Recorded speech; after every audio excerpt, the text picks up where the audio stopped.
ઘણીવાર આપણે એવા યુગલોને જોઈએ છીએ જે બહારથી એકદમ પરફેક્ટ લાગે, ખરું ને? પણ જો ધ્યાનથી જોઈએ તો એમની આંખોમાં કોઈ ચમક નથી હોતી. બસ આજે આપણે આવા જ એક સંબંધના રહસ્ય વિશે વાત કરીશું, જેને કહેવાય છે મૌન છૂટાછેડા.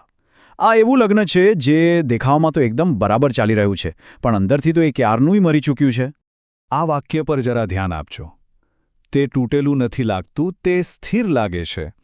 અને સાચું કહું તો આ જ સૌથી મોટો ખતરો છે.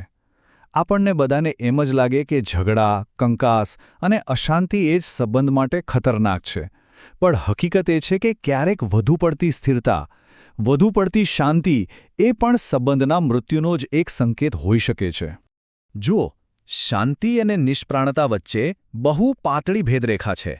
જે સંબંધ શાંતિપૂર્ણ હોય છે ને, એમાં એકબીજા માટે હૂંફ હોય છે, એકબીજાની હાજરીનો અહેસાસ હોય છે.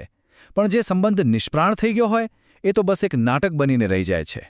બધું જ ખાલી ખાલી લાગે છે, જાણે સંગીત તો ક્યારનુંય બંધ થઈ ગયું છે, પણ બે લોકો હજુ પણ નાચવાનો ઢોંગ કરી રહ્યા છે.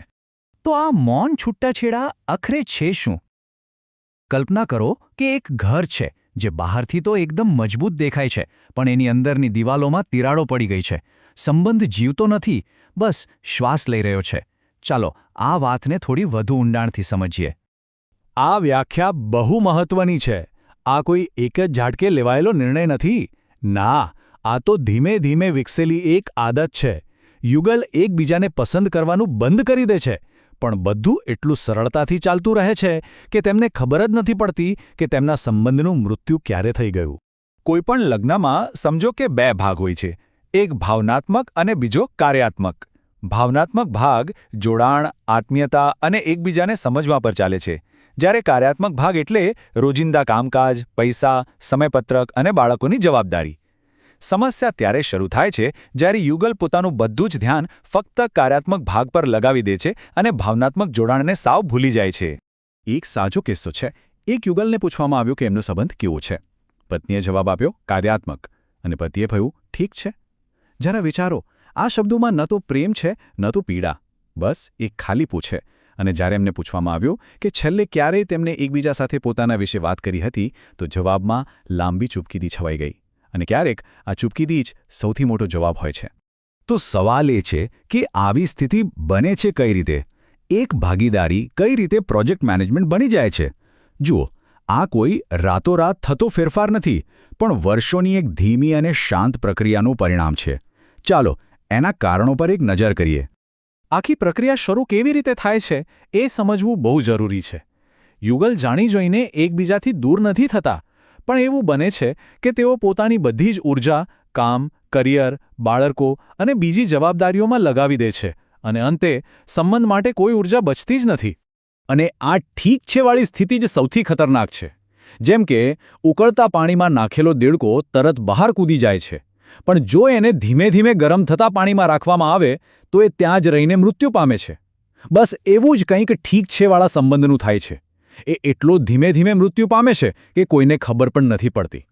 આનું બીજું એક મોટું કારણ છે જેને બીજી પાડી કહેવામાં આવે છે. બંને પાર્ટનર આખો દિવસ કામ કરીને ઘરે આવે અને પછી ઘરકામ અને બાળકોની જવાબદારીઓ સંભાળે. દિવસના અંતે તેમની પાસે એકબીજા માટે શારીરિક કે માનસિક રીતે કોઈ ઊર્જા બચતી જ નથી. એટલે સંબંધ કોઈ મોટા ઝઘડાને કારણે નહીં, પણ રોજે રોજના થાકને કારણે મૃત્યુ પામે છે. તો પછી કોઈને ખબર કઈ રીતે પડે કે તેમનો સંબંધ મૌન છૂટાછેડા તરફ જઈ રહ્યો છે? હવે આપણે એવા 5 મુખ્ય સંકેતો પર નજર કરીશું જે એક રીતે નિષ્પ્રાણ લગ્નજીવન માટે ઇકેજી જેવું કામ કરે છે. પહેલો સંકેત, વાતચીત ફક્ત વ્યવસ્થાપન પૂરતી જ રહી જાય છે. એટલે કે વાતો બધી શેના પર થાય? બિલ ભરવાનું, બાળકોની સ્કૂલ, કરિયાણું, બસ. જો આ બધી લોજિસ્ટિક્સની વાતો કાઢી નાખીએ તો વાત કરવા માટે કશું બચતું જ નથી. આ વાતચીત નથી, આ તો ફક્ત સંકલન છે. બીજો સંકેત, શારીરિક રીતે સાથે પણ ભાવનાત્મક રીતે ગેરહાજર. એટલે કે એક જ રૂમમાં, એક જ પલંગ પર હોવા છતાં બંને પોતપોતાના ફોન પર પોતપોતાની દુનિયામાં ખોવાયેલા હોય છે. આ એ ચૂપકીદી નથી જેમાં ગુસ્સો હોય, પણ એ છે જેમાં હવે કંઈ બચ્યું જ નથી. ત્રીજો સંકેત છે આત્મીયતાનો અભાવ. સંબંધમાંથી આત્મીયતા એક જ દિવસમાં ગાયબ નથી થતી.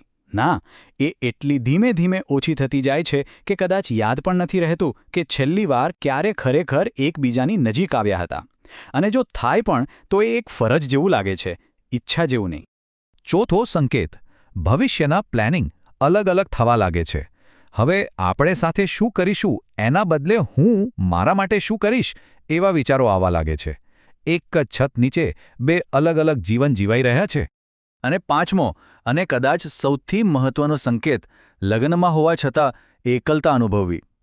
જ્યારે પાર્ટનર બાજુમાં જ બેઠો હોય છતાં એવું લાગે કે આપણે આખી દુનિયામાં સૌથી એકલા છીએ. આ એક એવો વિરોધાભાસ છે જ્યાં બીજાની હાજરીમાં જોડાણનો સૌથી વધુ અભાવ વર્તાય છે. સારું, તો જો આ સંકેતો કોઈના સંબંધમાં દેખાય તો હવે આગળ શું? અહીંથી બે રસ્તાઓ ખુલે છે. એક છે પુનરુત્થાનનો, એટલે કે સંબંધને ફરીથી જીવંત કરવાનો, અને બીજો છે પ્રામાણિક વિદાયનો. ચાલો આ બંને વિકલ્પોને સમજીએ. તો સામે બે વિકલ્પ છે. પહેલો, મૃત્યુ પામેલા સંબંધને ફરીથી જીવંત કરવાનો પ્રયાસ કરવો, જેના માટે સખત અને સતત પ્રયત્નોની જરૂર પડશે. અને બીજો, પ્રામાણિકતાથી એ સ્વીકારી લેવું કે હવે આ સંબંધમાં કશું બચ્યું નથી અને સન્માનપૂર્વક અલગ થઈ જવું.